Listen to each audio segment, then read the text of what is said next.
C'était mon collègue qui a eu une jeune fille et la pauvre est en détresse maximale, plusieurs tentatives de suicide, de l'automutilation. Et elle allait voir quelqu'un de pas diplômé qui s'autoproclamait thérapeute dans je sais pas quoi. Et elle lui a diagnostiqué des trucs. Alors déjà, nous, en tant que psychologue, je peux te dire qu'on n'a pas du tout la prétention de diagnostiquer. Bah alors, elle qui avait fait 3 jours d'études, elle lui avait diagnostiqué des trucs que tu peux même pas diagnostiquer à 14 ans.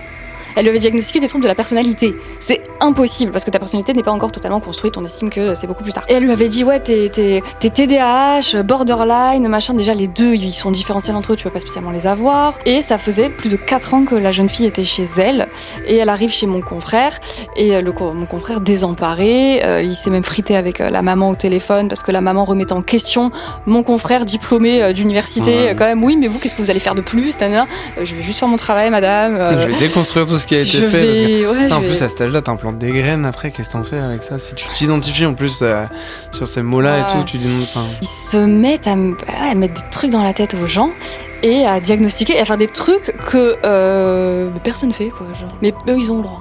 Oui, voilà, c'est ça. Et ils sont intouchables. Et je comprends pas comment ils peuvent être intouchables et à jouer sur autant de plates-bandes dans les angles morts de la réglementation. Je me demande comment c'est possible. Bienvenue dans la saison 2 de Dopamine, le podcast qui invite aussi bien les soignants que les soignés et toute personne qui gravite autour du monde du soin. Je m'appelle Jérémy, je suis infirmier anesthésiste au SMUR et créateur de la chaîne de vulgarisation médicale Les Minutes de Jérémy. Je suis accompagné de Louis, infirmier en réanimation et également créateur d'une chaîne de vulgarisation médicale Un Homme en Blanc. Nous tournons cette saison 2 dans le magnifique espace Martine Midi de l'hôpital Avicenne de la PHP qui nous a gentiment été prêté pour l'occasion. On accueille aujourd'hui Victoria, psychologue clinicienne en libéral, connue sous le nom de Ma Psychologue sur Instagram. Sur ses réseaux, elle vulgarise la santé mentale de façon simple, très imagée, en répondant à des questions parfois taboues sur la psychologie en général. Bienvenue Victoria dans notre podcast Dopamine. Merci.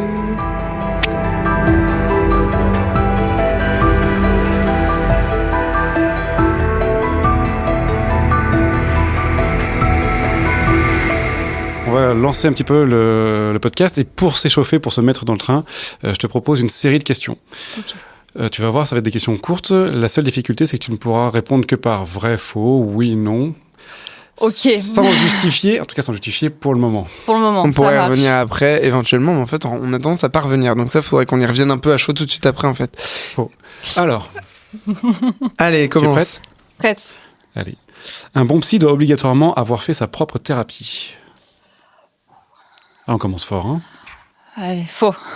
Ok. Les psychologues sont tous un peu fous. Oui, vrai. Consulter un ou une psy, c'est avouer qu'on est faible. Faux. Les psys ne font que répéter. Et vous, qu'est-ce que vous en pensez? Faux. Le burn-out est devenu l'excuse moderne pour ne pas assumer ses responsabilités. Faux. Certains métiers ne peuvent pas se permettre le burn-out, comme les médecins, les enseignants ou les psychologues. Vrai. Les entreprises utilisent des psychologues pour éviter de changer leurs pratiques. Faux. Le burn-out touche surtout les perfectionnistes qui se mettent la pression. Vrai. Prendre un arrêt maladie pour burn-out stigmatise à vie professionnellement. Tu peux répéter? Prendre un arrêt maladie pour burn-out, ça va te stigmatiser d'un point de vue professionnel. Faux. Les RH instrumentalisent la psychologie pour manipuler les salariés. Parfois, ouais. Le télétravail a créé de nouveaux burn-out invisibles. Oui, vrai. Les femmes consultent plus parce qu'elles dramatisent leurs problèmes. Faux. Tu vois ce genre. Ça, c'est typiquement l'exemple que j'aurais pu donner. La charge mentale féminine est un concept victimisant. Non, faux. Attendez. Les mamans parfaites sur Instagram créent plus de troubles que de vraies difficultés. Que les vraies difficultés. Parfois, oui. Les thérapies cognitives sont du coaching déguisé, pas de la vraie psy. Faux. La psychanalyse est dépassée. Faux. Les psychologues en ligne ne peuvent pas remplacer le présentiel. Ça va dépendre d'un psychologue à un autre. Moi, j'aurais tendance à dire vrai. Les médicaments marchent mieux que la thérapie pour les vrais troubles. Faux. Ouais, c'est pas facile. Hein, ouais, non. Ouais, c'est complémentaire. On retient. On pathologise trop les émotions normales aujourd'hui. Vrai. Les réseaux sociaux ont créé une génération d'hypocondriaques du mental. Vrai. On est pas mal. Hein. Vrai ? Ok. Je serais curieux d'en savoir plus après tout à l'heure là-dessus. Envie de débattre, envie de développer tout de suite Non, c'est bon, on va y aller parce que de toute façon, on le développe après. En fait, tu vas voir, pour choisir les questions, c'est pas nous qui allons te poser les questions, c'est toi qui vas choisir ce qu'on va te demander. Tu ne sais absolument pas ce qu'il y a derrière ces logos, tu tournes la roue et c'est nous qui allons te poser les questions en fonction de ce qu'il y a derrière. Ok, à toi de jouer en plein milieu. Là, j'appuie. Vas-y, Ouais. tu fais ça bien, très bien. Allez, c'est parti. Eh bah, Là, mais... on va rebondir sur la question qu'on t'a posée sur les réseaux sociaux. Ah, grand sujet. Bah justement, en fait, Non, où tu voulais Non, y non, aller. vas-y, je t'en prie. Les dangers des réseaux sociaux au niveau de la psycho des personnes, tu avais l'air de dire qu'effectivement ça pouvait avoir un impact particulier. Toi, ton ressenti professionnel, c'est quoi là-dessus, pour commencer? Ça a un impact sur les jeunes, ça a un impact aussi sur les parents, du coup. Parce qu'aujourd'hui, les parents, ils sont de plus en plus sur les plateformes TikTok, Instagram, etc. Et dessus, il y a plein de gens qui vont parler de choses qui parfois n'existent même pas. Donc déjà, ça, c'est un premier problème. Parce qu'il y a des choses qui n'existent pas et ça s'invente. Et il y a même des choses qui existent qu'en France. Comme ouais. quoi Vas-y, Le HPE, c'est un des trucs qui existe quasi exclusivement en France. C'est le haut potentiel émotionnel. Ça n'existe ouais, parce qu'on est français et qu'on est meilleurs que les autres. On est toujours tous oui. un haut potentiel. Ça, Calme-toi, parle pas trop vite. Mais effectivement, en fait, il y a des choses qui n'existent même pas et que les gens vont surpathologiser. Et moi, je suis ci et moi, je suis ça. Et en fait, le problème à ça, que ce soit chez les enfants ou en fait chez les parents, c'est qu'ensuite, ils vont s'identifier à cette, entre guillemets, pathologie. Et du coup, ils vont jamais aller consulter. Ou quand ils consultent, ils vont se dire, oui, mais moi, j'ai ça. Et en s'étant renseigné sur des sites plus ou moins douteux, tu vois, sur les réseaux, etc., etc. Et en fait, arriver en consultation, parfois même 10 ans après, parce qu'en fait, on se rend compte qu'il y a une vraie gêne à s'être caché, identifié sous ces terminologies-là pendant 10 ans. En fait, c'était l'arbre qui cachait la forêt. Et quand ils arrivent 10 ans après chez les spécialistes, en fait, que tu te rends compte que c'était pas un HPI ni un HPE, c'était un autisme, c'était un TDAH, c'était etc., etc. Donc en fait, il y a des retards diagnostiques énormes. Juste par curiosité, HPI, je l'ai. HPE, c'est quoi? Au potentiel émotionnel. Émotionnel. Elle l'a dit, Mais ça allait trop vite avec le... Non, mais du coup, non, ce que tu veux dire, c'est qu'en gros, derrière le fait qu'il par exemple, presque qu'il s'auto-rassure des fois en se disant, si je ressens ça ou tel truc, etc., c'est normal, c'est parce que je suis HPE, du coup, je connaissais pas non plus. Alors qu'en fait, derrière, il y a un vrai trouble. C'est ça que tu dis, que ça retarde. C'est ça. Et je trouve que nous, en consultation, moi, je exerce en cabinet libéral, on a beaucoup le HPI. Tu vois, anecdote, une fois, j'ai reçu une patiente, c'était une nouvelle patiente, et elle m'a dit, bonjour, je m'appelle, je l'anonymise, Charlotte. Je suis HPI, je suis HPE. Ça fait partie de leur identité quand ils se présentent à toi. Donc c'est hyper questionnant en fait quand ils se présentent comme ça. T'es à deux doigts de leur dire montre-moi ta carte d'identité. Si c'est ton nom de famille. Grave.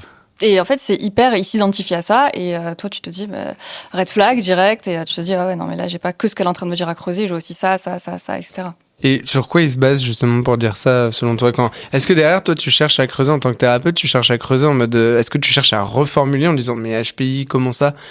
T'arrives à creuser de où vient leur pseudo-diagnostic, leur auto-diagnostic souvent de ce que tu dis? Il y a deux pistes en général. On a la première piste réseaux sociaux, où là c'est plus de l'auto-diagnostic. Et la deuxième piste, malheureusement, vient des professionnels. Les professionnels qui vont sur des voies qui ne sont pas les leurs. Ça peut être des orthophonistes qui vont raconter oui, toi t'es HPI alors que elle n'a pas fait le test de QI elle-même, c'est au neuropsychologue de le faire. Donc parfois il y a des gros abus de langage et de l'empiètement de territoire sur d'autres professions qui causent ça. D'accord. Et donc on peut retrouver aussi sur les réseaux en fait, c'est-à-dire des professionnels de santé qui sous couvert d'être infirmiers, médecins, orthophonistes, peu importe, vont effectivement orienter le spectateur, les publics. Les professionnels de santé, après je parle de mon expérience sur les réseaux sociaux, j'en ai très rarement vu qui parlaient de HPI et de HPE. Sauf pour effectivement faire beaucoup de prévention pour dire attention, c'est souvent l'arbre qui cache la forêt, ne vous identifiez pas à ça et à ce que vous voyez sur les réseaux sociaux. Donc sur les réseaux, il y a peu de professionnels, mais dans les faits, dans la pratique, on voit que nos confrères... ils sont, je sais pas si c'est un défaut de formation ou quoi que ce soit, ou si eux, ils se sont fait avoir par la propagande, parce qu'il y a énormément de livres qui sont publiés à ce sujet-là. On sait pas vraiment d'où ça vient, mais on sait pas. Mais c'est bizarre, t'as l'impression qu'il y a une fierté d'être HPI, HPE, parce que tu vois, je m'explique, mais quand tu vois un patient diabétique, il se dit pas, bonjour, je m'appelle Louis, je suis diabétique. Tu vois, ce que tu disais tout à l'heure. Ouais. Bah oui, mais je suis allé en ligne, j'ai regardé tous les tests, et oui, je suis bien diabétique. Alors, je dis pas qu'il y en a pas qui se présentent machin, mais pourquoi est-ce que, typiquement, allez, on va aller jusqu'au TDAH, et TDAH... C'est vrai que les TDAH, je voulais savoir si les TDAH faisaient partie des familles qui étaient faussement diagnostiquées. Les TDAH, on arrive facilement à les voir parce qu'ils arrivent en disant je suis HPI. Et les parents arrivent en disant mon enfant est HPI, comme si ça camouflait tous les problèmes de ton enfant, en tout cas toutes les difficultés. Ouais, mais pourquoi c'est ça? Ils ont l'impression de se distinguer par rapport aux autres en étant différents. C'est comment toi, tu le vois, toi? Moi, je le vois comme le fait que l'autisme ou le TDAH a bon dos parfois, le HPI a bon dos, et ça vient. Moi, je repère ça plus chez les parents. Ils viennent justifier absolument toutes les conneries de leurs enfants. Désolé du terme, mais des fois c'est complètement débile par ces termes-là. C'est oui, mais mon enfant il est TDAH. Oui, mais à un moment il a pas jeté une règle sur la maîtresse, quoi. Tu vois?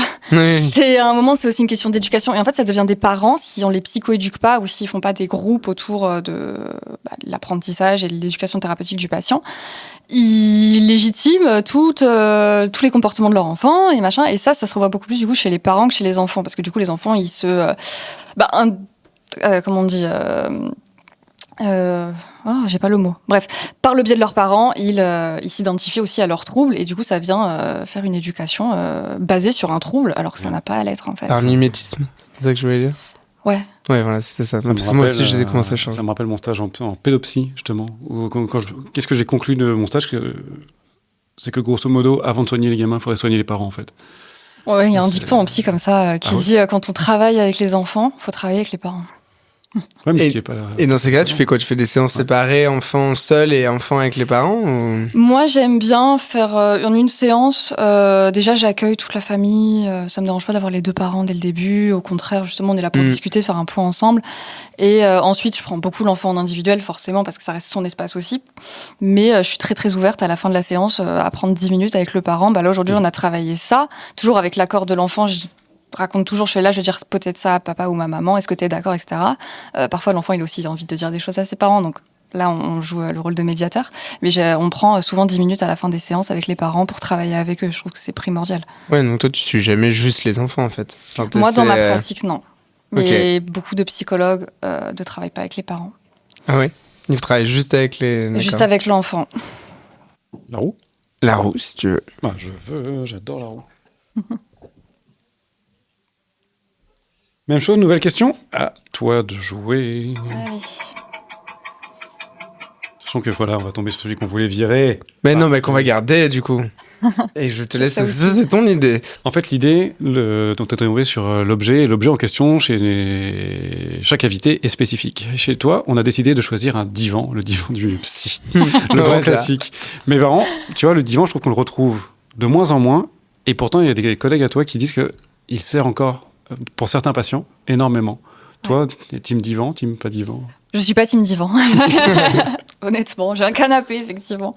Ouais. Mais je suis pas team divan. C'est très rare aujourd'hui, les professionnels qui allongent. C'est extrêmement rare. Ceux qui ont encore la petite méridienne ou le divan avec le petit rehausseur au niveau du cou, le maintien de la nuque, tout ça. Non, on n'allonge plus nos patients aujourd'hui. Ça fait très très longtemps. Ceux qui le font encore, c'est parce qu'ils sont pas tout jeunes, clairement. Ou alors c'est vraiment qu'ils ont été formés par des gros traditionnalistes de la psychanalyse, parce que c'est en psychanalyse qu'on allongeait. C'est ce que j'allais dire. C'est très psychanalyse là. Ouais. Okay. Non, ça fait quand même un sacré bout de temps qu'on n'allonge plus les patients. Je saurais même pas dire depuis quand. Et du coup, la psychanalyse, puisque tu en parles, moi ça me fait penser spontanément à ça. T'avais l'air de dire que c'était pas dépassé. C'est quoi pour toi la place de la psychanalyse dans la psychothérapie justement? Déjà, pour recontextualiser, en psychologie, on a plusieurs obédiences. Et effectivement, les thérapies cognitivo-comportementales, c'est, on va dire, la psychologie scientifique, ça reste une obédience. La psychanalyse, ça reste une obédience. La psychologie intégrative, ça reste une obédience. Et en fait, en fonction de chaque obédience, on va retrouver chez les professionnels parfois des cadres différents, une manière différente de travailler. Et du coup, forcément, selon les patients, ils vont préférer ou pas être pris en psychanalyse, ou être pris en psychologie scientifique, ou être pris en intégrative, ou être pris en systémie, etc., etc. Donc c'est plus la volonté du patient que la méthode adaptée à ce dont il a besoin. Ce dont il a besoin, chercher. En fait, aujourd'hui, en psychologie, la méthode, on a montré que c'était pas elle qui allait primer sur la réussite des objectifs de la thérapie. Donc que tu sois d'obédience psychanalytique, que tu sois d'obédience TCCiste. C'est dur à dire. Ça me donne bien, je veux bien. Ça ne fera pas que tu seras meilleur psychologue ou pas. C'est vraiment l'alliance thérapeutique que tu crées avec ton patient. Ok. C'est le cadre dans lequel tu exerces. C'est le cadre dans lequel ton patient est, dans lequel il se sent en sécurité. Parce qu'un cadre en psychologie, comme en psychiatrie auprès des psychiatres, c'est quoi? C'est juste tout simplement l'espace dans lequel la pathologie s'exprimera, ou dans lequel la souffrance, en tout cas, s'exprimera. Et là, on se rend bien compte, du coup, que peu importe l'obédience, on peut être nul, après, on peut avoir 0 outil et être en TCC, etc., etc. Mais l'alliance primera quand même si on a moins d'outils qu'un autre psychologue. On avait, sur le tout premier épisode de la saison 1 de Dopamine, on a invité Michael Wormser-Marger qui a le podcast Les mots bleus. Je sais pas si tu vois. C'est un docteur en santé publique spécialisé dans la santé mentale, justement. Et il nous avait dit dans l'épisode, tu vois, on essaie de parler le psycho au moins une fois par saison. Et il nous avait dit que peu importe la technique, l'objectif c'était de faire parler. Oui. C'est à peu près ce que tu dis. Si je traduis, j'ai l'impression que ça rejoint. Ouais, c'est l'idée. Voilà. L'idée. L'objectif, c'est d'avoir accès à des verbalisations du patient et c'est d'avoir accès à nous, comme on peut le retranscrire en jargon psycho, parce que la façon dont le patient nous s'exprime en face de nous, dans notre tête, on a un traducteur un petit peu. Et on va penser en arborescence, un peu comme les médecins et comme les infirmiers, j'imagine. Et on va directement sortir des phrases qui vont les mener à là où on a directement cerné où était la souffrance. Alors que même que parfois n'ont pas saisi où est-ce qu'ils allaient eux-mêmes. Et du coup, oui, dans ça, c'est important de les faire parler, c'est important d'aller chercher les mêmes choses. Et là, peu importe l'obédience, on ira toujours chercher à les verbalisations du patient pour avoir accès à d'autres choses qui nous débloqueront dans le travail qu'on fait auprès du patient. Du coup, la question que je me pose, quand je t'entends, si c'est pas tant l'obédience, si c'est pas tant le courant de pensée, que l'alliance qui va être créée avec le patient ou la patiente, si juste ce qu'il faut, c'est faire parler. C'est quoi la différence avec quand j'en parle avec mon pote ou j'en parle avec mon conjoint, ma conjointe, pour décharger Ouais, et c'est marrant parce que ça m'a fait penser à quelque chose, c'est que j'ai eu un patient, d'ailleurs, il n'y a pas longtemps, qui est venu me voir en disant, moi, je viens te voir parce que t'es jeune et parce que comme ça, tu peux être ma pote. Oula, toi, est-ce qu'il y a des petits signaux d'alerte, pas en mode il va falloir remettre une barrière ou... Après, avec les sujets qu'il voulait travailler, effectivement, il y avait autre chose derrière cette phrase-là, effectivement. Mais oui, non, tu payes pas ton ami. Il est pas neutre, ton ami, parce qu'il fait partie intégrante de ton système et l'environnement dans lequel tu vis. Ton ami, il est sympathique, il est pas empathique. La différence, c'est que la sympathie, c'est vecteur de soutien en fait à l'autre. C'est vecteur d'une certaine émotion vis-à-vis de l'autre que tu ressens parce qu'il y a un construit derrière, une relation, etc. Alors qu'en médecine, en psychologie, du coup, on est juste empathique entre guillemets. On voit la souffrance à travers les yeux de l'autre, mais sans la ressentir. Il n'y a pas ce côté émotionnel en fait. Et c'est pour ça qu'on dit les psychologues, on peut vous dire j'ai envie de me suicider, vous direz ok. C'est parce qu'en fait, grossièrement parlant, on ne ressent pas ce que l'autre vit. Tu fais le constat tu établis le constat de ce qui c'est se passe. Ça, on le ressent absolument pas et c'est en ça qu'en fait même les psychiatres, j'imagine, mais ils entendent des choses aussi et on se dit mais vous êtes insensible. Non, c'est qu'on l'a pas non plus vécu et on n'a pas de vécu non plus avec vous. Et tu cherches pas à te mettre 100% à la place de l'autre non plus, du coup. Surtout pas. Surtout pas, ouais, c'est ça.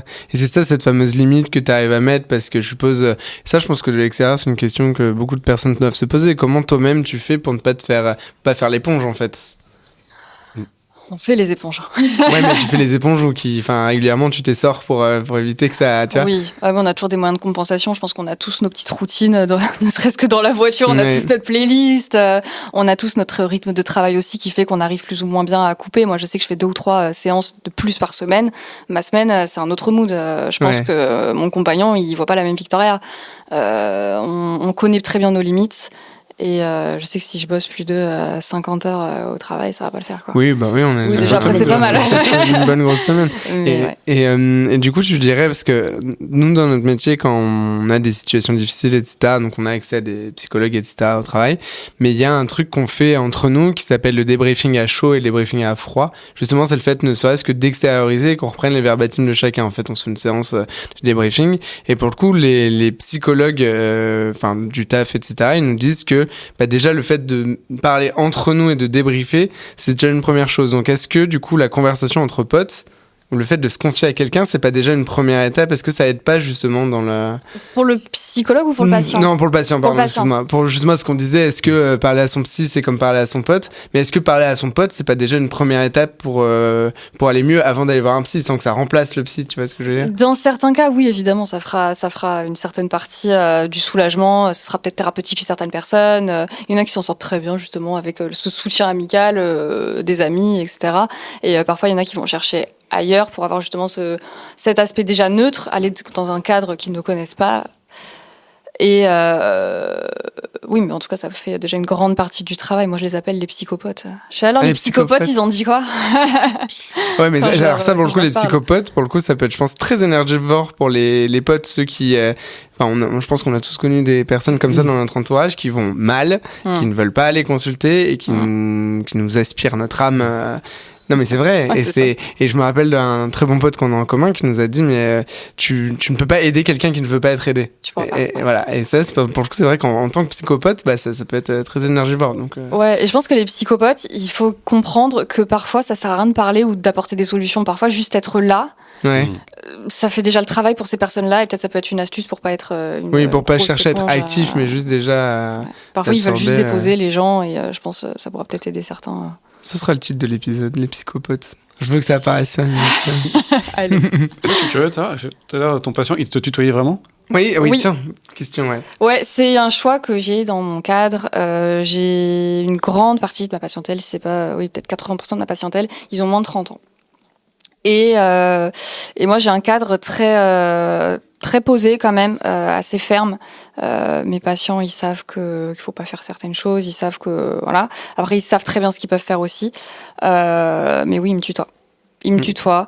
Je tutoie aussi mes patients. Maintenant, je leur laisse toujours le choix. On peut se tutoyer. Moi, ça ne me dérange absolument pas. Aujourd'hui, on est quand même sur une grande partie de la patientèle qui arrive chez les psychologues et qui n'ont jamais consulté les psychologues. Et ils se disent, ah ouais, j'arrive dans un lieu déjà je connais pas. Moi, je suis dans un cabinet médical, donc c'est très aseptisé entre guillemets, comparé à des cabinets qui sont un peu plus cocooning. À domicile, un truc comme ça, tu veux dire Comment? C'est les psychologues, les psychothérapeutes qui prennent à domicile, tu veux dire, en comparaison. Non, même dans leur même un cabinet, cabinet, carrément, ils décorent, ils font un petit truc à la machine à café dans la salle d'attente. T'as pas la machine à café? Non, j'ai pas la machine à café dans la salle d'attente. J'ai failli l'avoir, mais un collègue s'y opposait, du coup on l'a pas mise. Mais du coup, tutoiement, ouais. Je leur laisse le choix, effectivement, et ils sont contents parce que d'un coup ils sont là. Mais je sais pas, ils ont les épaules redescendent quand je leur dis ça. Ils font ah oui, trop bien, ça marche et tout, naninana. Et bah allez, on s'assoit, on part et. Ça fait quoi? Ça désacralise en fait le fait d'être pris en santé mentale en fait. Enfin, tu vois, il y a toujours un côté d'être accepté, de se sentir accueilli. Je l'explique pas vraiment cette partie-là réellement chez les gens, mais je pense déjà que ça désacralise, ça démystifie, parce que déjà, comme on dit, le plus dur dans aller chez le psychologue, c'est de passer la porte. Oui. Donc le moment où ils passent la porte, moi j'ai beaucoup de mes patients qui vont derrière mon bureau, donc à ma place. Et je les regarde, je fais oula, il est stressé celui-là, parce que je sais très bien qu'il sait pas où il va, et que, etc. Alors que bon, ça se voit quand même que c'est mon fauteuil, j'ai un grand fauteuil noir derrière le bureau. Et, c'est pour ça, il a l'air vachement bien. Il est vachement bien mon fauteuil. Et effectivement, d'un coup, ça redescend. Donc l'humour aussi. L'humour, beaucoup. Enfin, t'essaies de. Moi, j'utilise l'humour. C'est pas tous les psychologues qui vont utiliser l'humour. C'est quelque chose que j'ai énormément travaillé pendant ma formation. J'ai eu une tutrice qui s'est particulièrement intéressée à ça parce qu'elle trouvait ça intéressant la façon dont je le travaillais. J'utilise ça de façon thérapeutique. Je l'utilise pas pour faire rigoler le patient. Oui. Tu vois, ce que je dis à tous mes stagiaires, je leur dis, moi, tu vas voir, c'est un cadre assez détendu, même si c'est un cadre assez ferme, quand même. Mais tu vas voir que je rigole un peu. Tu vas voir que le patient aussi me fait des blagues. Je dis, mais ça veut dire quelque chose. Voilà, toi quand tu cherches à faire rire, là typiquement pour le bureau, c'était pas dans le but de le faire rigoler, c'était plus dans le but de souligner ou de le mettre à l'aise en tout cas, de le mettre à l'aise dans le fait que voilà. Ah oui, ils arrivent, je leur dis bah là tu vois là c'est les deux sièges en face du bureau, ça c'est l'espace dépotoir, pose toutes tes affaires, nous on va directement aller de l'autre côté sur le canapé, tout ça, et après je leur dis je te laisse le grand canapé, moi je prends le petit, tout ça, etc. OK. Parce que tu rebondis quand même sur les blagues en fait. Enfin, du coup, ce que tu disais, c'est que ouais, s'il y a quelque chose qui part, peut-être qu'il y a quelque chose derrière, ça dépend, c'est systématique ou c'est toi au feeling en fonction du discours qu'ils vont avoir? Ça dépend si t'es au début ou au milieu, enfin, si tu connais bien ton patient. L'humour au début, moi tant que mon cadre n'est pas posé, c'est pas la même Victoria que t'as en face.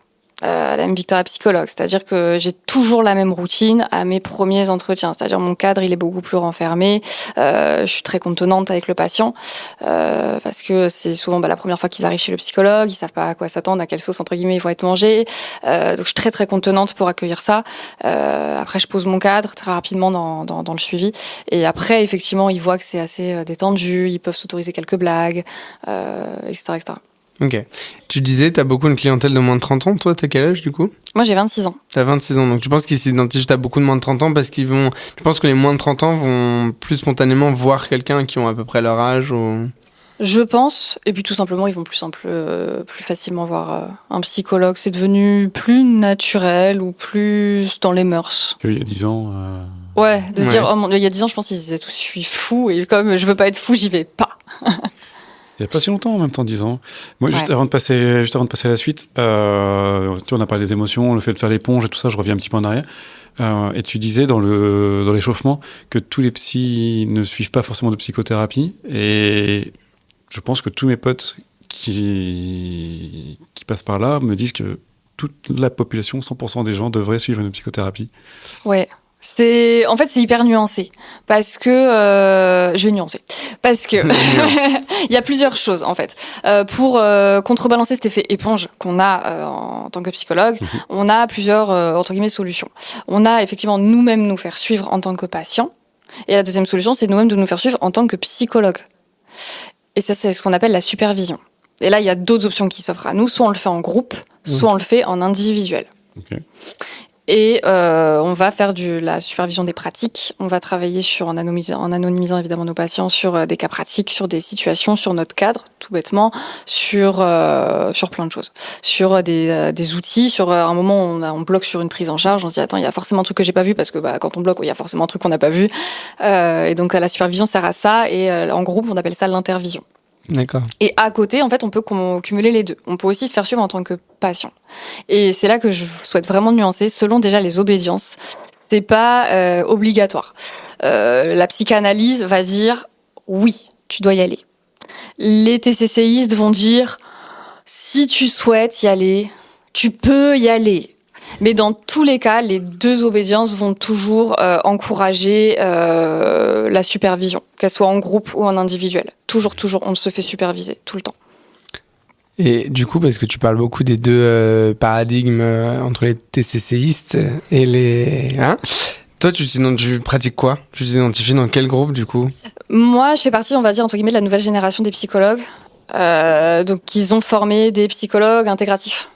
Parce que quand on s'est rendu compte que peu importe l'obédience à laquelle on s'identifie, c'est pas ça qui va faire la réussite auprès du patient, et ben en fait ils forment plus des étudiants et du coup des jeunes psychologues à la psychologie intégrative pour faire vraiment du sur-mesure, pour construire l'alliance, pour avoir plus d'outils, pour répondre aux besoins en fonction des ressources. La TCC ça parlera pas à tout le monde et du coup on a vraiment cette ouverture aussi à la psychanalyse, on a cette ouverture à la systémie, à la psychologie positive, à plein d'autres choses. D'accord. Okay. Les TCC aujourd'hui, je trouve qu'ils sont servis à toutes les sauces en mode ça marche pour tout, c'est le mode d'emploi du cerveau. Alors que j'ai des témoins de potes ou autres qui ça n'a pas très bien marché non plus. Là, ils ont suivi une TCC et ça n'a pas réglé vraiment les problèmes quoi. Et Ouais, c'est ça. Et puis après, ça dépend aussi de la TCC, ça dépend du psychologue si tu l'accroches vraiment, ça dépend si t'accroches le cadre, parce que tu peux accrocher le psychologue, mais bon, si t'accroches pas la pièce, parce qu'il y a des vieux masques en cas à la pièce, ça le fait pas. Avec de l'encens. Avec de l'encens. Je suis là pour me faire exorciser ou je suis là pour pouvoir me C'est ça. Non, c'est important. Et puis, à l'intérieur de ce cadre, c'est important aussi de bien travailler dans quelle formation on va aller. Chaque année, souvent, on se fait tous former. Et finalement, c'est aussi de se dire, là, j'ai envie de faire ci, j'ai envie de faire ça. Est-ce que ça ressemble à ma pratique? Moi, je me suis formée beaucoup dans les pratiques méditatives, dans l'acte, dans toutes ces choses-là. J'ai fait des formations après en neurophysio, etc. Je m'inscris quand même beaucoup dans des formations scientifiques, mais avec ce backup très qui me ressemble. Parce que c'est ce qu'on entend beaucoup quand même de la... Voilà. De là, pas TCC, l'autre du coup. La psychanalyse, que c'est quelque chose qui est justement très vieux, très old school. C'est pour ça qu'on t'a posé cette question d'entrée de jeu. C'est que qu'il y a de tout là-dedans, mais qu'il y a aussi beaucoup de bullshit. Enfin, en tout cas, c'est ce qu'on entend beaucoup, même de la part de scientifiques en psycho. La psychanalyse, sur les dernières méta-analyses que j'ai lues, qui sont pas si vieilles que ça, la psychanalyse a de très très bons résultats dans la prise en charge de la dépression, voire supérieure à la TCC. Ok. Ah, bim, putain, il y a un truc inattendu, parce que moi j'étais un peu. Tu m'enverras ton Zotero, s'il te plaît. Qu'on puisse sourcer ça. Non, en vrai, c'est hyper intéressant. Moi, je serais Et en fait, on observe, toujours avec les méta-analyses, qu'à long terme, la psychanalyse a limite plus d'effet que les TCC. Parce que on appelle les TCC les thérapies brèves. Je sais pas si vous avez déjà entendu ce terme-là. Si, ça, pour le coup, c'est un terme que j'ai déjà, ouais. Parce que la psychanalyse, en fait, elle a pas de durée de temps, tout simplement. Alors que les TCC, c'est un peu plus... On gère un problème maintenant et... Ouais, c'est du traitement de symptômes. On y va, séance 1, séance 2, séance 3. T'as ton manuel, ton machin, ton truc. T'as déjà fait toutes tes séances dans ta tête. Si c'est de la désensibilisation pour phobie, tu sais déjà combien de séances il faut. Enfin, je grossis le trait. Mais c'est oui, un petit peu côté ça. un peu package, quoi. C'est bref. Ouais, c'est ça. Ouais, c'est ça. T'en as pour aller 1 an et demi, 2 ans. Et alors que la psycha, allez, t'en as pour aussi longtemps que tu pourras vivre, hein, selon les puristes. Mais sur le court terme, on observe quand même il y a une dimension sociale très très accrue dans la TCC qui est très intéressante parce que la dimension sociale dans la dépression est très intéressante sur l'ouverture à l'autre parce que du coup il y a un retrait social dans la dépression. Donc c'est pour ça que les TCC sont très utiles aussi à la dépression, c'est qu'à court terme on observe beaucoup plus rapidement l'ouverture sociale et la réduction de certains symptômes, mais à long terme, et pour d'autres psychopathologies que la dépression, la psycha, elle est quand même pas mal. C'est kiff-kiff. Hein. T'en as la roue ? En fait, on a la roue parce que ça fait longtemps. La roue. Allez. Ah ouais, t'as pris le truc. Ouais, Donc c'est pas un brocoli comme on m'a dit tout à l'heure, c'est un arbre. Et l'arbre. Donc c'est une nouvelle question. Tout à l'heure, j'y pense à cet arbre qui cache la forêt. La psychologie, la psychothérapie, ou encore cette réputation justement d'être pour les fous, pour les faibles, pour les fragiles. Mais pourquoi on a encore ça, à ton avis, aujourd'hui ? Alors que ça tend à évoluer, mais... Ouais, heureusement que ça tend à évoluer. Je pense que en psychologie, comme en psychiatrie, on a un mauvais héritage. On lobotomisait les gens, on leur faisait des thérapies par douche froide, on les enfermait dans le noir, on les contentionnait. Enfin, on n'a pas un beau passif, hein. En France. Non, mais maintenant, ils le font tout seuls, ça s'appelle les nouveaux entrepreneurs.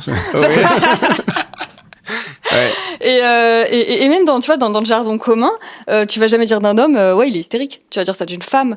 Ah bah ça oui. Et il y a un lourd héritage de la psychologie, même encore maintenant, qui ne nous rend pas service, hein, clairement, parce que déjà de 1, ça veut dire que il y a pas eu toute cette prévention qu'on peut avoir, notamment, je pense direct à l'infarctus. Si vous avez mal ci, si vous avez mal cela, si vous ressentez ci, si vous ressentez 1, 2, 3, si vous ressentez ça.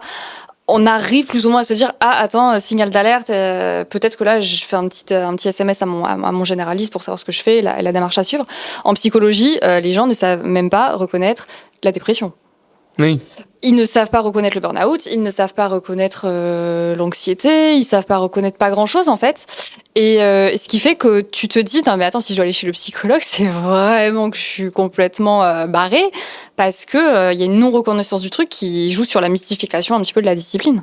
Donc oui, en gros, il y en a plein qui pensent que pour aller voir un psy, il faut vraiment être en train de taper sur un mur ou avoir envie de se jeter par une fenêtre, quoi. Mais que, oui, c'est ça, ou d'être déjà passé à l'acte. Ou d'être déjà passé à l'acte, etc. Après, il y a aussi peut-être tout le folklore. Les films, les jeux vidéo, les machins, à partir du moment où tu as une patho psy, c'est tout de suite de l'extrême, c'est tout de suite du violent, c'est tout de suite du... Ah oui, t'as pas le droit d'être en charge émotionnelle plus, t'as pas le droit d'être fatigué, t'as pas le droit de... Enfin, il y a aussi toute la société qui joue sur le fait que t'as pas le droit d'être comme ci, comme ça, qui fait que tu vas pas consulter. Il y a plein de gens qui vont pas consulter, et notamment beaucoup de jeunes, parce que leurs parents disent « mais non, t'as pas ça, mais non, t'as pas ci, mais non, t'as pas ça ». Et j'ai plein de messages sur mes réseaux sociaux qui disent « je suis en détresse, mes parents ne veulent pas que j'aille consulter, ils ne veulent même pas que j'aille en parler à mon généraliste, ils veulent pas que leurs enfants soient fous, mais tu vois, à l'opposé, ils savent même pas reconnaître les signes d'une dépression. Tu parles Vas-y, je t'en prie, je t'ai coupé une première fois. Non, mais je vais rester sur ça, mais tu parles des jeunes qui ont du mal à le reconnaître. Non, mais il y a un truc qui est vachement important, c'est que là, il y a ce qui a été mis en place notamment pour les jeunes, c'est les consultations gratuites, en tout cas prises en charge par la Sécu. Toi, tu penses que c'est quoi, c'est un départ, ça suffit, il faut faire... Tu parles du dispositif Mon Psy, ouais. Ouais. C'est ça. Le dispositif Mon Psy. Je pense que c'est un très bon point de départ. Je pense qu'il y a un début à tout. Je pense aussi que 12 séances, on va dire que ça commence à être pas mal. Mais je pense surtout que ne pas avoir de psychologue dans la commission pour mettre en place ce dispositif, c'est complètement bête. Et du coup, que ça ne correspond pas à la réalité du terrain. Il n'y a pas eu de Non. Il n'y a pas eu de psychologue conseiller ministériel pour la mise en place de cette... Non. Ah bon? Non. Ok. Donc c'était fait quoi? Ça a été fait sur une pression... Ça s'est fait parce que le gouvernement a décidé de se mettre à la santé mentale, ce qui est très louable et ce que je soutiens. Je pense que personne ne peut pas ne pas soutenir. Maintenant, c'est pas du tout en accord avec la réalité du terrain. Il y a eu plusieurs dispositifs Mon Psy, il y a eu plusieurs noms. Il y a eu Mon Soutien Psy, Mon Psy, Mon Parcours Psy, et je pense que j'en passe. Ça changeait de nom tous les 3 mois parce que justement, ils savaient très bien qu'il y avait un petit couac dans leur histoire. Au début, nous, une séance de psy, on prend entre 50 minutes, 1h15. Pour les très très longs, allez, 1h30. Ça durait 30 minutes. En 30 minutes, on a le temps de rien faire en psychologie. Et en plus, ils nous donnaient ils nous faisaient payer, en fait. Globalement, on touchait même pas 5 euros. Tu vois? Et en fait, on était sous-payés. Et en fait, tout le monde a dit, ouais, les psychologues, c'est scandaleux, vous boycottez tous, vous faites aucun effort, vous pensez qu'à l'argent. Non, on pense juste à manger, à faire partir nos machines à laver, tu vois. Wow. Ouais. Mais alors du coup, en gros, parce qu'ils ont quand même fait de la com en disant qu'ils finançaient, mais en fait, ils finançaient rien du tout. Pas du tout. Et aujourd'hui, il y a plus de 96% des psychologues qui boycottent le dispositif. Maintenant, ça c'était la toute première version que je parle, donc depuis ça a évolué. Ça a évolué quand même dans du mieux. Ils ont rallongé le temps de séance, ils ont augmenté les honoraires. Donc il y a quand même du mieux. Maintenant, 12 séances, ça reste trop peu. Et c'est surtout qu'ils veulent faire je sais même pas c'est quoi le nom en ce moment, ça doit être Mon Parcours Psy, je crois. Et oui, mais c'est ça, je crois que c'est ça, Mon Parcours Psy. Et en fait, ils veulent faire qu'on fasse que du soutien. Attends. Déjà, on n'est pas formé pour faire que du soutien. On est formé pour prendre en charge la pathologie. Et ils veulent juste prendre en charge les troubles légers. Mais les troubles légers, aujourd'hui, comme on a vu tout à l'heure, ils ne consultent pas ou peu.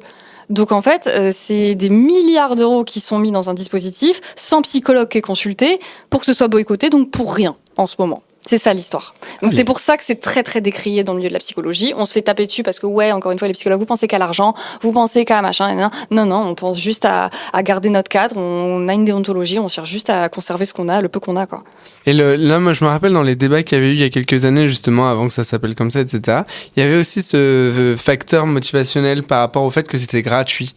Je me rappelle de ce débat qui était hyper intéressant, et pour le coup, je suis pas psy, donc je savais pas comment me positionner. Je trouvais que les arguments étaient bien dans les deux sens, mais j'aimais bien l'argument de certains psys qui disaient, en fait, quelqu'un qui veut consulter, le fait qu'ils doivent payer sa séance, c'est un facteur motivationnel où voilà, il doit faire la démarche, il doit dépenser de l'argent qu'il a gagné pour s'inscrire dans une démarche active de sa prise en charge. Est-ce que, et justement, en remboursant ces séances-là, on casse ce truc-là. T'en penses quoi, toi, du coup Forcément. L'argent, quand tu es en libéral, ça rentre dans ton cadre. Tu es obligé que ça rentre dans ton cadre. Tu n'as pas le choix. Et hier, c'est marrant parce que je parlais avec une consoeur qui travaille à Sainte-Anne. Elle me disait, c'est fatigant parce que sur 10 sessions que j'ai aujourd'hui, il y en a 6 qui sont pas venus, quoi. Parce que l'hôpital, c'est l'assistance publique et tu payes pas.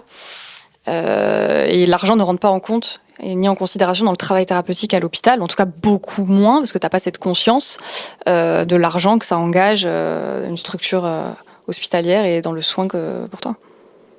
Ouais, c'est un petit peu... c'est marrant, on en parle beaucoup, mais pour tout ce qui est les formations et les choses comme ça... Ouais, non, mais c'est pour ça le fait d'être actif. Nous, on fait beaucoup de pédagogie, on a fait des diplômes là-dedans aussi et tout. Et le fait que l'apprenant il soit actif dans sa démarche d'apprentissage, pour nous, c'est ce qu'on recherche constamment. Et arrête de faire le balancier comme ça, tu me stresses. Et ça, allez, je pense qu'il faut que tu consultes. Je peux pas, il y a pas de divan.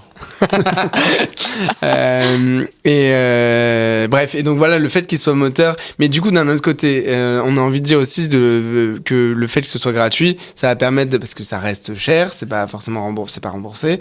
Et donc du coup, je pense qu'il y a aussi plein de personnes qui n'ont pas les moyens d'aller chez le psychologue. Donc comment tu trouves un entre-deux ou... Les gens déjà qui vont en libéral, peu importe s'il y a du Mon Parcours Psy ou pas, ils seront en libéral, ils auront un cadre du libéral.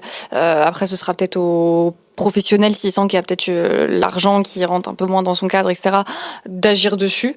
Mais ce sera aux professionnels d'agir là-dessus. D'accord. Maintenant, moi, je pense que ça reste bien. Hein. C'est un début, il faut que ça évolue. Il y a peut-être encore plein de choses à faire. Et puis voilà.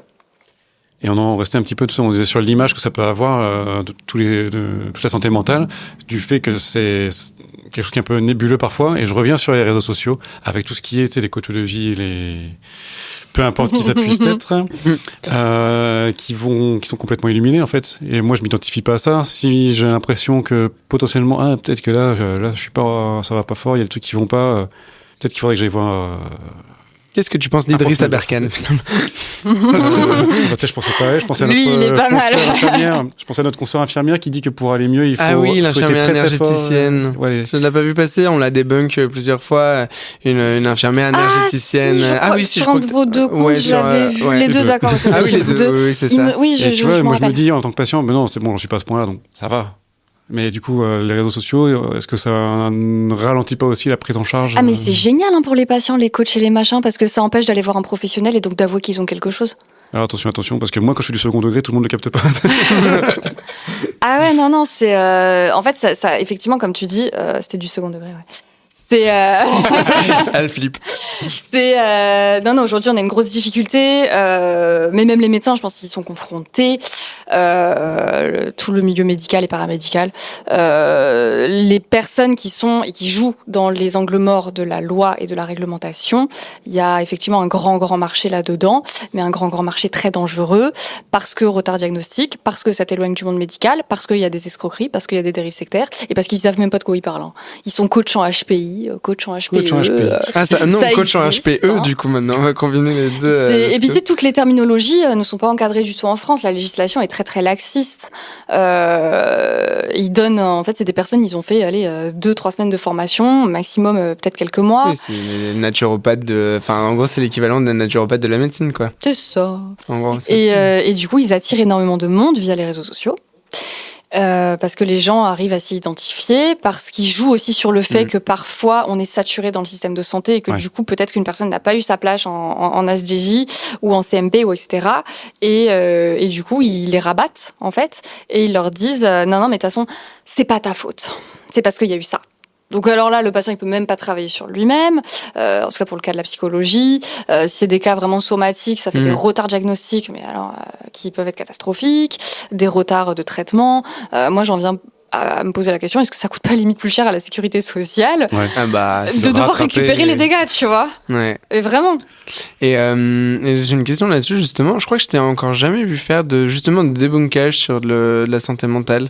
T'as jamais réagi à des vidéos, justement, qui balancent des fake news sur de la santé mentale? C'est quelque chose que t'évites de faire? Je suis sûr que t'es tenté de le faire. Quand je te vois réagir comme ça à chaud, je suis sûr que t'as été tenté de le faire, voir que t'en as dans tes brouillons. Pourquoi t'as jamais publié? J'en ai pas dans mes brouillons. T'en as pas dans tes brouillons. J'en fais de façon détournée parce que les seules fois où j'en ai fait, j'ai fait 3 vidéos à ce sujet. Non, j'ai fait 2 vidéos et un post, pour te dire, je m'en souviens bien. Je me fais insulter, voilà, donc j'en ai marre. Mais t'aimes pas être insulté, attends, évidemment, mais pas quand même. Non, je me fais insulter par ces personnes-là. Et en fait, et c'est rigolo parce qu'il y a pas longtemps, une professionnelle, une médecin sur les réseaux sociaux spécialisée en psychiatrie, justement, elle aussi a fait un post à ce sujet-là pour débunker les pratiques. Je les citerai pas, mais un peu de la dérive sectaire. Tu peux les citer, hein, c'est le lieu. Hein. Ouais, t'inquiète, t'es sur un lieu protégé, c'est nous qui prendrons les commentaires s'il se passe quelque chose. D'accord. Entre autres, il y a vraiment les personnes en kinésiologie. T'as tout ce qui est coach en santé. T'as les coachs les coachs spécialisés en psychologie. C'est pas encadré, le mot psychologie. T'as tous ces trucs-là. Et en fait, c'est des personnes du coup qui vont commander tes posts et qui vont dire, qui vont remettre en question ton diplôme universitaire. Et en fait, même cette personne-là, cette médecin, que son post est paru il y a pas très longtemps, je suis allée regarder les commentaires parce que je me suis dit, c'est marrant, moi j'ai fait ça la semaine dernière, juste pour faire de la prévention. Ok, c'est quoi le diplôme d'un psychologue? C'est quoi le diplôme d'un psychiatre? C'est quoi un psychanalyste? C'est quoi un coach? C'est quoi un machin? Tous les commentaires, c'était juste à viser des patients. Tu vois, je m'en fichais des gens. Je voulais pas dire qui est meilleur que l'autre. Enfin, je m'en fiche complètement. Je me suis pris que des personnes qui n'avaient pas de diplôme et qui sont venues rager, enfin, désolé le terme, dans mes commentaires parce que ils se sont sentis attaqués. Mais il y a eu que des gens comme ça. Et pareil pour la médecin, elle s'est fait remettre son diplôme universitaire en question. Ouais, c'est parce que vous avez un diplôme universitaire de la faculté de médecine que vous êtes meilleur que moi. Oui, voilà, J'étais là, c'est non mais ça. attends. Vous ne savez pas tout. C'est ça, c'est la phrase qui vient souvent avec le on ne savait pas tout. Parce que c'est ça. je te dis, on a la même avec l'infirmière énergéticienne. Il faut avouer que la médecine n'explique pas tout. Alors peut-être que la médecine n'explique pas tout, mais en tout cas, ce qui n'est pas expliqué par la médecine ou par la science est foncièrement faux jusqu'à preuve du contraire. Exactement. Mais ça, l'esprit critique. Mais c'est exactement ce commentaire-là en plus que j'ai tout le temps. Ah mais oui, mais ça c'est le classique. Je te dis, on a les mêmes nous dès qu'on s'attaque à. Tu vois, l'infirmière énergéticienne, et ça c'est le meilleur exemple qu'on a. Donc c'est une infirmière qui conseille à demi-mot de pas faire de chimio, qui conseille d'inscrire, en tout cas sur les chimiothérapies, d'inscrire je vais guérir pour pouvoir convaincre ses cellules. Enfin tu vois, c'est genre et qui parle d'extraterrestres, qui parle de ce genre de trucs. Enfin elle est vraiment dans une dérive sectaire. Et pour information, j'espère quand cette vidéo sortira, son compte aura sauté et potentiellement aussi son diplôme infirmière, parce qu'on a quand même vraiment acté pour essayer d'agir auprès de notre ordre, auprès de l'ARS, etc. Parce que pour le coup, elle a un vrai comportement dangereux. Depuis qu'on a commencé à la dénoncer sur Twitter et tout, publiquement, elle n'a fait que prendre des abonnés. Elle est quasiment, je crois qu'elle est aux 10 000 abonnés, je pense, sur Instagram. J'avoue, je suis pas du tout c'est ce genre de- déjà t'en as un, déjà t'as un abonné, pour moi, c'est déjà ça. une personne en Et trop. il y a des professionnels de santé dans le lot, et ça me fascine et ça me terrifie en même temps. Ouais. Surtout qu'avec la blouse, avec le diplôme, du coup, forcément, donne toi, une t'es patient. légitimité. Exactement. T'as envie de les croire, t'as envie de les écouter. Il n'y a pas de raison, puisqu'ils sont professionnels de santé. Ils ont une Ouais, blouse. c'est ça. Ouais, Non c'est mais ça. mais c'est ça, c'est là où elle est attaquable, les dérives sectaires, c'est qu'elle utilise son diplôme d'infirmier comme argument d'autorité. Et ça, pour le coup, c'est condamnable, puissance. C'est juste lent. Ouais, puis La aujourd'hui, réaction. je trouve que, tu vois, pour rebondir plus particulièrement sur la santé mentale, c'est un milieu de la reconversion qui est très très attractif en ce moment. Tout le monde veut se reconvertir thérapeute ou je sais pas quoi. Et l'autre jour, c'était pas mon patient, mais bon, on a travaillé ça en intervision, en groupe. Et ben c'était mon collègue qui a eu une jeune fille toute mignonne, j'imagine, et la pauvre est en détresse maximale, plusieurs tentatives de suicide, de l'automutilation, et elle allait voir quelqu'un de pas diplômé qui s'autoproclamait thérapeute dans je sais pas quoi. Et elle lui a diagnostiqué des trucs. Alors déjà, nous, en tant que psychologue, je peux te dire qu'on n'a pas du tout la prétention de diagnostiquer. Ben alors, elle qui avait fait 3 jours d'études, elle lui avait diagnostiqué des trucs que tu peux même pas diagnostiquer à 14 ans. Elle lui avait diagnostiqué des troubles de la personnalité. C'est impossible, parce que ta personnalité n'est pas encore totalement construite, on estime que c'est beaucoup plus tard. Et elle lui avait dit, ouais, t'es TDAH, borderline, machin. Déjà, les deux, ils sont différentiels entre eux, tu peux pas spécialement les avoir. C'était un truc lunaire. Et ça faisait plus de 4 ans que la jeune fille était chez elle. Et elle arrive chez mon confrère. Et mon confrère désemparé, il s'est même frité avec la maman au téléphone parce que la maman remettait en question mon confrère diplômé d'université. Ouais. Quand même, oui, mais vous, qu'est-ce que vous allez faire de plus? Je vais juste faire mon travail, madame. Je vais déconstruire tout ce qui a été fait. En Ouais, plus, à cet âge-là, t'implantes des graines après. Qu'est-ce que t'en fais avec ça? Si tu t'identifies en plus sur ces mots-là et tout, tu dénonces. Non, mais en fait, c'est des gens, tu vois, comme l'infirmière en hypnose, non, en énergétique. Ils se mettent à mettre des trucs dans la tête aux gens et à diagnostiquer et à faire des trucs que personne fait, quoi. Genre, mais eux, ils ont le droit. Oui, voilà, c'est ça. Et ils sont intouchables. Et je comprends pas comment ils peuvent être intouchables et à jouer sur autant de plates-bandes dans les angles morts de la réglementation. Je me demande comment c'est possible. Alors que nous, on fait un pas de travers, de manière non intentionnelle. On est cuit. Ouais, c'est terminé. On est cuit, ouais. Vaste question. On refait tourner la roue? Next question. Ça, je pense qu'on peut en parler des heures. J'espère qu'on va tomber sur la merde. Effectivement, ouais, je fais pas trop ça sur les réseaux sociaux. J'essaie d'en faire par-ci par-là, mais bon, j'ai pas envie de. Oui, bon, je comprends que ça te. Je préfère faire des vidéos qui font des vrais ouais. sujets plutôt que de faire de la guerre à des gens qui ont pas d'importance. On va élaguer un peu encore. Ouais, on va élaguer un petit peu. On va reprendre, tu te souviens, l'échauffement, le vrai-faux. On va reprendre un petit peu le même principe, sauf que cette fois-ci, donc, on va te faire des propositions et tu vas nous dire si c'est quelque chose qui est, d'un point de vue société, qui est surcoté ou sous-coté. Est-ce que c'est quelque chose, est-ce que ça te parle un petit peu comme règle? Ouais. Alors, la responsabilité sociétale dans le burn-out. On commence dur. Hein. Par contre, je t'ai pas dit, par contre, là, t'as le droit de justifier derrière. Ah d'accord, ok. Je suis en train de me dire, alors attends. Je dois dire ça sans justifier. La responsabilité sociétale dans le burn-out. C'est même moi, je suis pas sûr d'avoir compris la question. Tu vois. Ouais, non, moi non plus. Mais j'ai compris le fond. Elle est faite pour être développée. Je pense qu'aujourd'hui, effectivement, il y a une très grande hausse du burn-out. Les gens disent, ouais, du coup, c'est surcoté, c'est machin, t'es pas en burn-out, t'as pas ci, t'as pas ça, arrête de te plaindre, mettant un bon coup de pied aux fesses, tu rassures, ça va aller mieux. Aujourd'hui, le burn-out, la hausse du burn-out, on l'explique pas. On a plusieurs hypothèses. On pense qu'elles sont toutes liées entre elles, hein, de toute façon. C'est parce qu'effectivement, on en parle plus. Donc, les gens savent à quoi ça ressemble. Et donc, du coup, ils vont plus facilement chez le médecin. Ou est-ce qu'il y en a vraiment plus? On sait pas. Ouais, les ça, deux, à mon avis, c'est sont liés. super compliqué de faire une. Ouais. Ok. Mais oui, ouais, c'est compliqué. Donc, ni sous et surcoté, on a bien compris que tu le défilais. La reconnaissance du burn-out comme maladie professionnelle. Il faut que ce soit valorisé. C'est Sous-coté sous-coté, plutôt. ouais, Ouais. complètement. L'impact du télétravail sur l'épuisement professionnel. C'est sous-coté. C'est sous-coté parce que t'as tendance à plus travailler chez toi. Et ça, contrairement à ce que disent les entreprises qui disent non, mes employés vont moins bosser. Ouais, non. Ouais, on veut pas faire de télétravail parce qu'on sait ce qui se passe chez eux, hein, en fait. Ils vont en vacances. Ouais, mais à la fois. En fait, il y en a qui trouvent un certain avantage, mais ce qui seront. En fait, peut-être que tu vas passer moins de temps devant ton ordinateur, mais si t'es pas moins productif, qu'est-ce qu'on s'en fiche? Oui, tu vois complètement. Et en fait, le problème des managers, c'est qu'ils ont tendance à confondre pas productivité, mais qualité et quantité. Et du coup, ils voudraient que tu travailles 8 heures par jour de façon complètement linéaire. Non, avec la pause à telle heure, bah non. Ça, c'est encore très français aussi, hein, parce que quand tu regardes dans les pays, notamment les pays anglo-saxons, en fait, tu travailles pour un livrable. Oui, c'est ça, que t'as ce un soit cahier fait, des c'est charges, ça. tu rends ton cahier des charges, et puis voilà. L'influence des réseaux sociaux sur l'image corporelle. Je pense que c'est bien coté. Tout le monde commence à bien s'en rendre compte. Que c'est néfaste, du coup, quoi. Ouais, Ok. c'est une usine à gaz et. La nécessité d'être fort et ne pas avoir besoin de la psychologie. Surtout chez les mecs. Ah ouais, ça. Un mec ne doit jamais pleurer. C'est sûr que les hommes consultent beaucoup moins que les femmes. Je pense que c'est Elle m'a mis un petit taquet dans le regard. Elle a pas besoin de dire deux mots. Hein. Oui, bah, Les hommes. Non mais oui, mais faut le dire. Raison.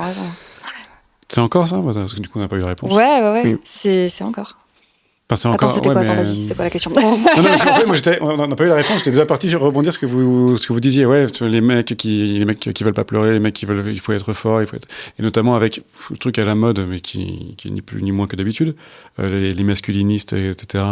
Mais ça aussi, on peut en parler sur les réseaux. Let's go. Hein, Ça y est, non. Le problème, c'est pas les masculinistes, le problème, c'est les extrêmes. Tu dirais que t'as quelle proportion, toi, dans les hommes-femmes, comme ça, à la louche? À la louche, je dois être sur un 65% de femmes. Ok, c'est pas... Attends, tu parles sur les réseaux ou tu parles Non, sur dans ta consultation, ouais. Oula. Ah oui, on est sur moins. 65, C'est ça pas va, mal. Imhotep. Ah ouais, si je suis à 85% de femmes, on est bien. Ok, et Ah, je pourtant, dois la 15%. littérature dans les troubles de la santé mentale, c'est... C'est sur des hommes. Voilà, ah ouais, c'est plus des hommes qui... Non, globalement c'est bien fait, mais effectivement dans l'autisme, Ouais. les études sont plus sur les hommes, donc aujourd'hui les critères diagnostiques de l'autisme sont pas spécialement adaptés aux femmes. Super. Ouais, donc globalement après ça va, les cohortes sont assez équilibrées. Ok. La valeur des thérapies en ligne. Je parle des professionnels de santé, enfin des reconnus. Oui. 100% visio. Ouais. Psychothérapie pure, pas un rendez-vous médical, tu parles. Hein. Ouais. Que dans ton domaine de... Je pense que ça... C'est compliqué à répondre si c'est sous-coté ou sur-coté parce que ça va dépendre de tout à chacun. Il y a des gens qui ça ne leur pose aucun problème de parler de ce qui va mal à la maison en étant à la maison. Il y a des gens qui ont complètement besoin de sortir du cadre familial et de leur environnement de vie pour parler de ce qui va mal. Il y en a chez eux, ce sera logique d'aller parler de ce qui va mal en restant chez eux. Maintenant, évidemment, ça fonctionne. Je pense que faut s'en servir. Les outils du numérique sont là, donc ça rend service à certaines personnes, peut-être des PMR ou etc. C'est très très bien. Maintenant, les 100% visio, faut qu'il y ait un cadre, faut que ce soit travaillé, faut que ton cadre soit quand même assez présent. Parce que ne jamais voir ton patient, c'est compliqué. C'est pas tout le monde qui est à l'aise avec ça. Et puis, toi, tu fais il me semble, du distanciel. Je fais de l'hybride. Je fais pas de 100% distanciel. 100%, mais il me semble t'avoir vu. Ou alors, cas très très très exceptionnel parce que la personne a déménagé. Ou alors, cas très très très exceptionnel parce que derrière, je sais qu'il y a une équipe soignante où il voit la patiente ou le patient. Qu'il y a un psychiatre ou qu'il y a quelqu'un derrière. Où je suis pas seule. Okay. Et par curiosité, c'est plus les personnes qui acceptent la visio partielle. Hein. Ils sont plus jeunes ou ils ont tout âge? Moi, j'ai une patientèle assez Ouais, jeune. ce que tu disais, Je remarque. vais pas au-delà de... Oh, mon patient le plus âgé, il doit avoir quel âge? 47 ans? Ouais, c'est assez jeune. Ah non, Hmm. attends, je te dis n'importe quoi. Oui, non, dans les jeunes, c'est 47 ans. Après, en ce moment, j'en ai 3. C'est mes petits chouchous. Est-ce qu'ils sont trop mignons? J'ai un 81 ans, Oh. j'ai un 78 ans et j'ai un 75 ans. Et ça, c'est fou parce que je pense que c'est. Alors, pour le coup, s'il y a une génération qui consultait pas chez les mecs, c'était celle-là, quoi. Ah mais oui! C'est vraiment Ils sont mignons. Après, j'ai fait beaucoup de gériatrie dans ma pratique, donc évidemment, j'ai une corde sensible là-dessus. Ok. Mais c'est Et bien. je sais plus pourquoi je Consulte. disais ça. Je sais plus non plus, mais. Ok, mais le voilà. visio. c'est parfait. Oui, non, c'est sûr que les petites personnes âgées elles n'iront Et, pas en visio, mais mon plus vieux en visio, il dernière. doit avoir 25 ans, ouais. Ok. Dernière, la fragilité psychologique des nouvelles générations. Parce qu'on dit souvent, hein, et ça on l'entend des anciennes générations, les vous jeunes êtes une aujourd'hui, génération ils sont fragile, voilà. Les jeunes, ils tolèrent plus rien, les jeunes, ils ont 1000 troubles. Ça, je pense que c'est un peu pareil que le burn-out. On parle plus de santé mentale, donc tu vas plus souvent te faire diagnostiquer. Et donc forcément, on en parle plus aujourd'hui pour les jeunes actuellement qui se font diagnostiquer. C'est comme pour le TDAH. Oui, aujourd'hui, tout le monde est TDAH. Non, c'est juste qu'aujourd'hui, on comprend mieux le trouble et on sait ce que ça engage. Et du coup, on diagnostique mieux pour adapter au mieux le quotidien. C'est le même parallèle avec l'endométriose. Il y a C'est plein ça. de thérapeutes qui disent l'endométriose c'est à la mode, il y en a jamais eu autant que maintenant. Bah oui, on commence à la diagnostiquer, avant on la diagnostiquait pas, donc forcément. C'est Bah, le c'est post-guerre avec les Ça cancers. passe, Et je pense oui, que, ouais, ou les c'est- cancers aussi d'ailleurs, oui, oui. Ouais. Et donc du coup, dernier sujet, on en a parlé à demi-mot, faut que j'arrête de faire cette phrase, je dis tout le temps à demi-mot quand je vais enchaîner. Bref, on a parlé du burn-out. Aujourd'hui, on en parle énormément, peut-être à tort et à travers aussi. C'est un vrai diagnostic. Tu parlais du fait, on en a parlé tout à l'heure, du fait que les gens ils savent pas reconnaître les signes du burn-out ou de la dépression.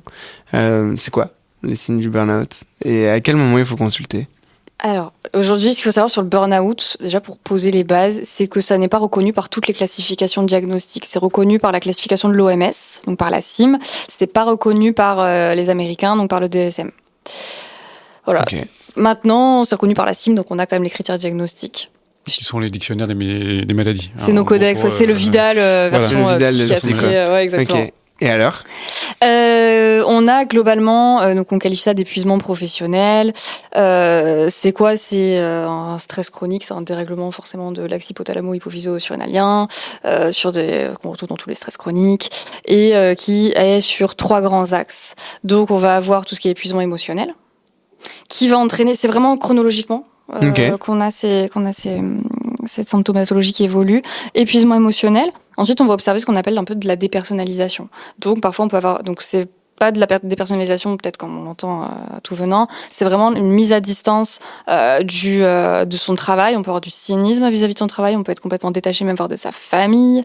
Enfin, voilà. Et le troisième qui est le manque d'efficacité professionnelle. C'est qu'à la fin, tu veux toujours faire plus. Pour faire le même diapo, tu feras 4 heures de plus au travail. C'est de l'épuisement pur, en fait, le dernier. Tu moulines dans de la semoule, en fait. Et en fait, du coup, ce qu'on voit, c'est qu'il y a bien un engrenage. Et à la fin, c'est des personnes qui sont capables de te dire non, mais pour que je sois vraiment productif, faut que je travaille un jour de plus par semaine, quoi, parce que je peux pas. Mais attends, pour le même diapo là que tu vas faire, ton pote, il a travaillé 2 heures. Toi, pourquoi t'as besoin de 4 heures? Alors qu'à l'époque, je me le faisais en 1 heure. Et en fait, c'est vraiment un engrenage. Il y a beaucoup de croyances dans le burn-out aussi. Et parce que du coup, en fait, j'ai l'impression que la troisième étape, c'est dans le chronologique, hein, t'as dit les 3 étapes. La troisième étape, il faut obligatoirement qu'il y ait quelqu'un de l'extérieur qui le dise, parce que la personne qui est dans la semoule, comme tu dis, qui est dans l'engrenage, comment elle fait pour savoir qu'elle est moins productive? C'est forcément c'est un engrenage ou de pédalage de semoule. Le burn-out, c'est super dur. Les managers les voient pas forcément parce qu'ils se disent parce que la rentabilité est la même, donc ton objectif est rempli. Pour un ingénieur, vas-y, c'est bon.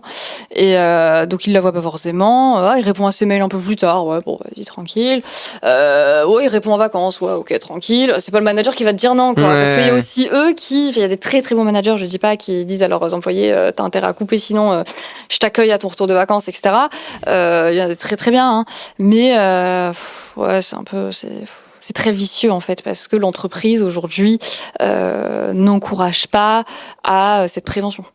Ok. Donc ce sera forcément des collègues en fait qui vont alerter, ou la famille, mais parce que vraiment, ce que tu décris, t'as l'impression que la personne elle peut pas avoir conscience de ça, quoi. C'est très difficile d'en avoir conscience, et en fait t'en as conscience quand un jour le matin tu te lèves pas. Ouais.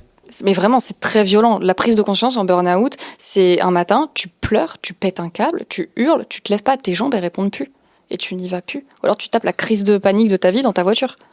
Et tu te fais très très peur. Et du coup, forcément, tu dis, vas-y, je rentre et j'appelle mon manager et je lui dis, je prends ma journée et je vais chez le médecin faire un arrêt de travail, y a pas de souci. Mais bon. Parce qu'il y a ça là, qu'on oublie dans le burn-out, qu'à chaque fois on dit ouais c'est un coup de déprime, c'est dans ta tête, est-ce que tu veux... Non, en fait c'est physique. Oui. C'est physique, c'est Ouais. tu leur ta chair. Quand ça devient physique, ça devient trop tard. Comment justement tu fais, à quel moment il faut consulter pour justement ne pas arriver à ce stade-là où là pour le coup on est déjà... Parce que je suppose toi en tant que psychothérapeute, quand ils en sont à ce stade-là, ça va être beaucoup plus difficile de travailler que si jamais ils sont pris en charge plus tôt. Et puis ils veulent pas se faire arrêter. Hein. En plus, Ah là, c'est quoi? Non, je peux pas me faire arrêter, machin. Pour donner un ordre d'idée, dans ma courte carrière, parce que du coup je suis jeune, j'ai eu 3 burn-out que j'ai pris à temps. Et Ça qui ont m'entend pu bien. reprendre en 3 à 4 mois de psychothérapie. Mais 3 Évidemment. et 4 mois d'arrêt du coup. 3 à 4 mois d'arrêt. Ok. Et aujourd'hui, je les suis encore. Il y en a 2-3 que je suis plus parce qu'ils sont totalement remis et ça va mieux.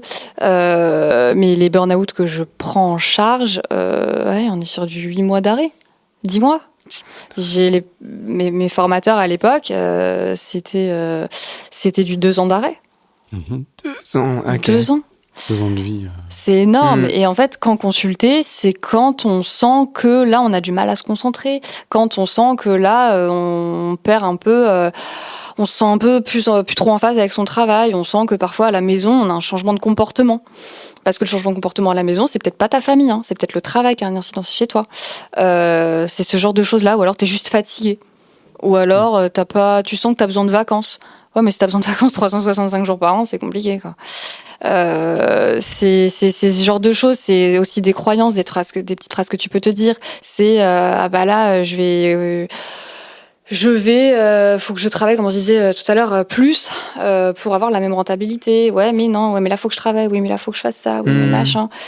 Et là, l'estime de soi parfois elle baisse. T'as moins confiance en toi dans ton travail, ce genre de choses. Et t'as des clés du coup pour éviter de tomber dedans? C'est pas évident parce que c'est insidieux le burn-out. C'est extrêmement insidieux. Parfois, c'est des entreprises dans lesquelles les patients sont depuis très longtemps.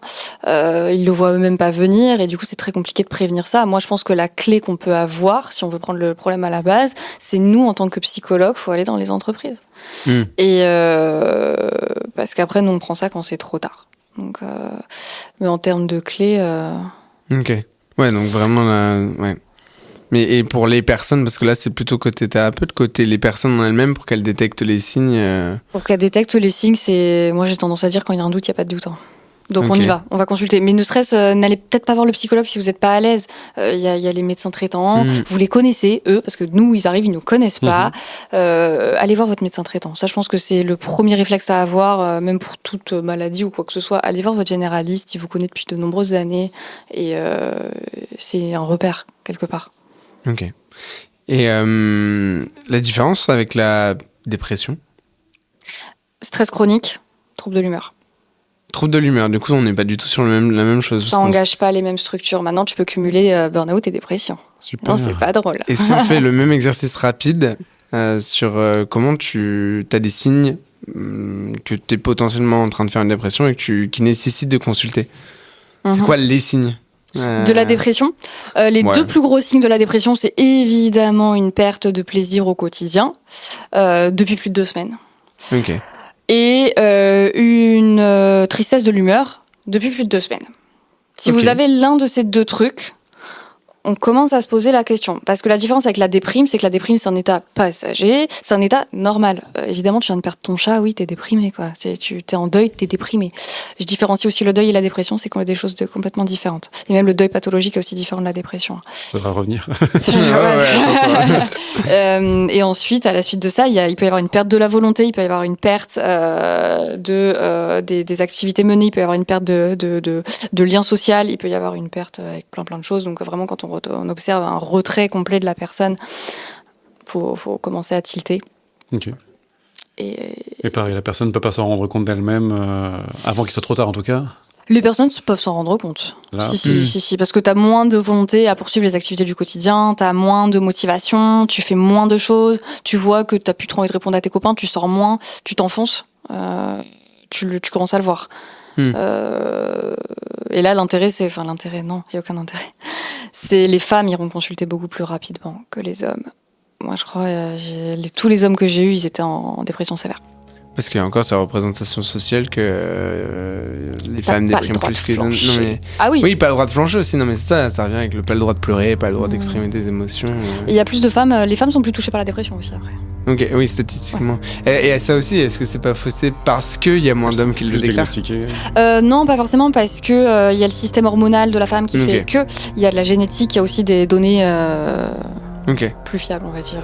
Ça marche avec ça. Que l'homme n'a pas le droit d'être faible. Oui, je me doute que c'est pas très très fiable comme données. Bah, écoute, on arrive au bout. On arrive au bout de ce podcast, c'était vachement bien. C'était vachement trop court. Bah, merci à vous. C'est très chouette. C'est bien parce que t'en parles de façon très fluide, quoi. On voit que au-delà d'être ton métier, t'es pédagogue avec, quoi. C'est pas pour rien que t'es sur les réseaux aussi, je pense. Ça fait plaisir, merci. Non, c'est chouette. On sent qu'il y a des sujets qui te tiennent à cœur aussi.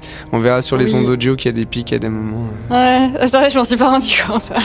Non, mais c'est bien, c'est que t'étais dedans, donc merci beaucoup. Merci beaucoup de m'avoir invité. Merci.